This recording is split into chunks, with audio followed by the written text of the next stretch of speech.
வாசல்ல ஏதோ வண்டி சத்தம் கேட்டாலே, நம்ம வீட்டுக்கு யாரோ வந்துட்டாங்கன்னு தான் ஓடி போய் கதவ திறக்கிற பழக்கம் இருக்கும். நம்ம ஊர்ல எல்லாருக்கும் அந்த பழக்கம் இருக்கும். ஆனா, நம்ம வீட்டு விசேஷத்துக்கு வந்துட்டு, போயிட்டு வரேன்னு சொல்லிட்டு கிளம்புன ஒருத்தர், பாதியில ஒரு விபத்துல சிக்கிட்டாருன்னு கேள்விப்பட்டா, அந்த மனவலி எப்படி இருக்கும்? இன்னைக்கு அந்த ஒரு தர்ம சங்கடமான நிலைமையில தான் நம் நாடும், கடற்படையும் இருக்கு. ஆமாங்க. அந்த விருந்தினர் வேற யாரும் இல்ல. ஈரானோட ஐரிஸ் டேனா கப்பல். இத நம்ம இன்னைக்கு சர்வசாதாரணமா கேட்டுட்ருக்கோம். சோஷியல் மீடியாலயும் சரி, நியூஸ்லயும் சரி, யூடியூப்லயும் சரி, எல்லாம் சர்வசாதாரணமா கேட்டுட்ருக்கோம். இது இது என்னது? சிம்பிளா சொல்றேன். விஷயம் ரொம்ப நேரடியானது தான். மார்ச் 4 அன்னைக்கு ஈரான் நாட்டுக்கு சொந்தமான ஐரிஸ் டேனா அப்படின்ற ஒரு போர்க்கப்பல், இந்திய பெருங்கடல்ல இலங்கை பக்கத்துல அமெரிக்காவோட நீர்மூழ்கி கப்பலால தாக்கப்பட்டு மூழ்கடிக்கப்பட்டது. இதில கவனிச்சு பார்க்க வேண்டிய விஷயம் என்னன்னா, 2ஆம் உலகப் போருக்கு அப்புறம் ஒரு அமெரிக்க நீர்மூழ்கி கப்பல் வேறொரு நாட்டு கப்பல தாக்கி மூழ்கடிக்கிறது இதுவே முதல் முறைன்னு சொல்றாங்க. அந்த அளவுக்கு இது ஒரு பெரிய சம்பவம். இந்தியாவுக்கும் இதுக்கும் என்ன சம்மந்தம் இருக்கு? நம்ம ஊர்ல பிப்ரவரி மாசம் மில்லன் 2026 அப்படின்ற ஒரு பெரிய சர்வதேச கடற்படை விழா நடந்தது.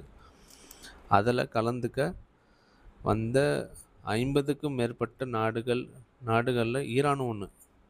இந்த ஐரிஸ் டேனா கப்பல் அந்த விழாவுல கலந்துக்கிட்டு, நம்மகிட்ட சொல்லிட்டு போகும்போது தான் இந்த அசம்பாவிதம் நடந்திருக்கு.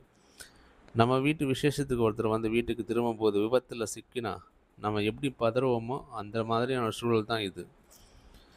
நாம ஏன் இத பத்தி பேசணும்? Why it matters to us? நம்ம ஒரு சாதாரணவங்க.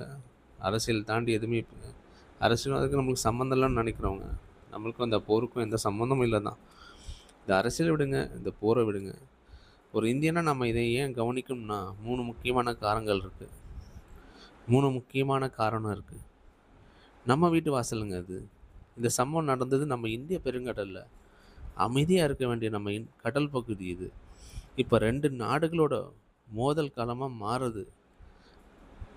நமக்கு பாதுகாப்பு அச்சுறுத்தலா இருக்குது. இதுல ஒரு மனிதாபிமானம் இருக்கணும்.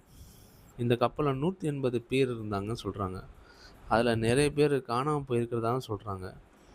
இலங்கை மற்றும் இந்தியா கடற்படை சேர்ந்தவங்க அந்த மீட்பு பணியில இறங்கியிருக்கிறாங்க. இது ஒரு பெரிய மனிதாபிமான சிக்கல். பொருளாதாரமா பொருளாதாரமா ஒரு விஷயம் பார்க்கணும். கடல் வழியா நமக்கு தேவையான பெட்ரோல், டீசல் மற்றும் பல பொருள் வருது. கடல்ல பதற்றம் அதிகமானா சரக்கு கப்பல் வராது. அங்க வர்றது பாதிக்கப்படும். அப்புறம் பொருள்கள் வர்றது பாதிக்கப்படும். விலை ஆட்டோமேட்டிக்கா ஏற தான் செய்யும். இதுக்கு நம்ம நேரடியா நம்ம கிச்சனோட பட்ஜெட் தான் பாதிக்க போகுது. ஸோ இது வெறும் ஒரு ஒரு நாட்டு கப்பல் மூழ்கின கதை கிடையாது. இது நம்ம எல்லை பாதுகாப்பு மட்டும் நம்ம வாழ்வாதாரத்தோட சம்மந்தப்பட்ட விஷயம். அதனால தான் நாம தெரிஞ்சுக்க வேண்டியது அவசியமா இருக்கு. இந்த தகவல் உங்களுக்கு உபயோகமா இருந்திருக்கும்னு நினைக்கிறேன்.